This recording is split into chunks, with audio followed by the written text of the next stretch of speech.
I asked AI, why do humans go to war? Things got deep and revealing about our human condition. Plus, we got into some profound solutions. War is a devastating force that has caused untold suffering throughout human history. It's estimated that over 1 billion people have died in wars since the dawn of civilization. Current events with Israel and Palestine, Russia and Ukraine, are stark reminders of the consequences of war. In Israel and Palestine, thousands of people have been killed and millions displaced from their homes. The conflict has had a destructive impact on the economies of both countries. In Russia and Ukraine, the war has caused a humanitarian crisis. Millions of people have been displaced from their homes and thousands killed. The war has also had a significant impact on the global economy, causing energy prices to rise and disrupting supply chains. Yet despite the horrific cost, humans continue to go to war. So I asked AI, why do humans go to war? Humans go to war for a variety of reasons. Competition for resources. Humans have a long history of fighting over resources such as land, water, and minerals. This is especially true in areas where resources are scarce. Governments may go to war over political disputes such as territorial claims or ideological differences. Wars can also be fought over ethnic or religious differences. These conflicts are often rooted in centuries of hatred and mistrust. Wars can also be fought out of revenge for previous attacks or injustices. Some leaders may be aggressive and expansionist, and go to war to expand their territory or power. In Israel and Palestine, a number of factors have contributed to the ongoing violence. Both Israelis and Palestinians claim Jerusalem as their capital, and there is no consensus on the borders of a future Palestinian state. The conflict is also rooted in religious differences between Jews and Muslims. Both sides have a long history of suffering and grievances, which makes it difficult to find common ground. In the Russian invasion of Ukraine, the primary reason for the war is Russia's desire to prevent Ukraine from joining NATO. Russia sees NATO as a threat to its security, and it's willing to use military force to prevent Ukraine from joining the alliance. Putin desires to restore Russia's former glory as a great power. Putin believes that Ukraine should be part of Russia. I wanted to delve deeper into the specific issue. Why do humans get into ethnic and religious conflicts? Ethnic and religious groups may be divided over distribution of power or the rights of minorities. This can lead to conflict, as each group tries to assert their own interests. They often have a long history of grievances against each other, passed down from generation to generation. This makes it difficult to build trust and cooperation. Ethnic and religious identity can be a powerful force. When people feel their identity is threatened, they're more likely to resort to violence. Extremist groups often use ethnic and religious identity to recruit members and justify their violence. These groups can play a significant role in escalating conflicts. Ethnic and religious conflicts can lead to mass violence, displacement, and the destruction of communities. They can also create a climate of fear and mistrust, which can make it difficult to build a peaceful and just society. Things got more interesting when I asked, why do humans go to war based on identity politics? Identity can be a powerful tool for mobilization. People are more likely to come together and fight for a cause if they feel that their identity is threatened. This is why identity politics is often used by demagogues and other leaders who want to exploit people's fears and insecurities. Identity can be used to justify violence and discrimination. When people believe that their identity is superior to others, they may feel entitled to use violence to maintain the dominance. This is why identity politics has been used to justify atrocities such as genocide and slavery. Identity can be used to divide and conquer. When people are divided along ethnic, religious, or other identity lines, it is easier for leaders to control and manipulate them into supporting their agendas. This is why identity politics is often used by authoritarian regimes. When people feel their identity is threatened, they're more likely to resort to violence. So I had to ask, why would people feel their identity is threatened? People feel that their identity is threatened when they perceive something is challenging their core beliefs, values, or sense of self. When people are stereotyped or discriminated against because of their ethnicity, race, religion, gender, or sexual orientation, it can make them feel like their identity is not valued or respected.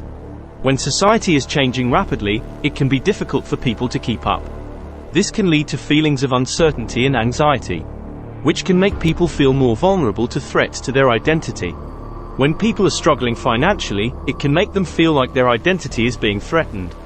This is because social status and economic well-being are often closely linked to identity.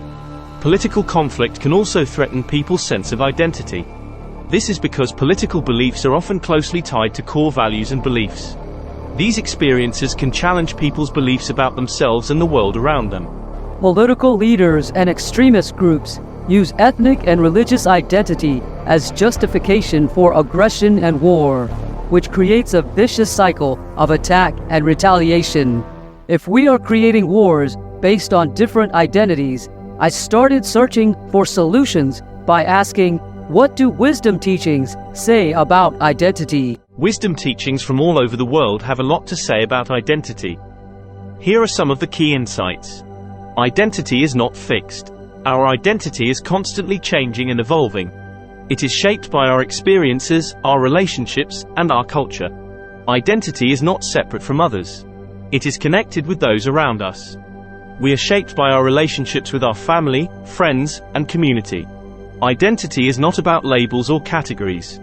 We are more than just our ethnicity, race, religion, gender, or sexual orientation. Our true identity is beyond the mind and body. Our true identity is our essence, our soul. It is that which is eternal and unchanging. Buddhism teaches that the separate self is an illusion. We are not separate from the rest of the universe. Buddhism says our identity is constantly changing and impermanent. Hinduism teaches that the true self is the Atman, the divine ground of all being. Christianity teaches that we are all created in the image of God. This means that we have inherent dignity and worth. We are also called to love our neighbor as ourselves. Islam teaches that we are all one human family, regardless of our race, religion, or ethnicity. Islam says, we are all created by God, and we are all accountable to Him. Wisdom teachings can help us to see our identity in a new light. They can help us to realize that we are more than just our physical bodies and our social roles. They can also help us to connect with our deeper selves and interconnectedness with all of creation. Wisdom teachings paint quite a different picture of identity than political leaders. So I ask, how can we overcome identity politics? Be mindful of the ways in which your own identity is shaped by your experiences and relationships. Recognize that other people's identities are also shaped by their experiences and relationships. Be respectful of other people's identities, even if you disagree with them. Work to build bridges and understanding between different identity groups. Challenge the ways in which identity politics is used to divide people and justify violence. Continuing for solutions, I ask more directly, what would it take for humans to not go to war all the time? It would take a number of things for humans to not go to war all the time. Here are some of the most important things. A shift in human consciousness. We need to move away from a culture of violence and aggression towards a culture of peace and cooperation. This will require a fundamental change in the way we think about ourselves and the world around us. A commitment to resolving conflicts peacefully. This includes diplomacy, mediation, and arbitration. We also need to build a strong culture of non-violence. We need to create a world where everyone has the opportunity to live a decent life. This means addressing the root causes of poverty, inequality, and injustice.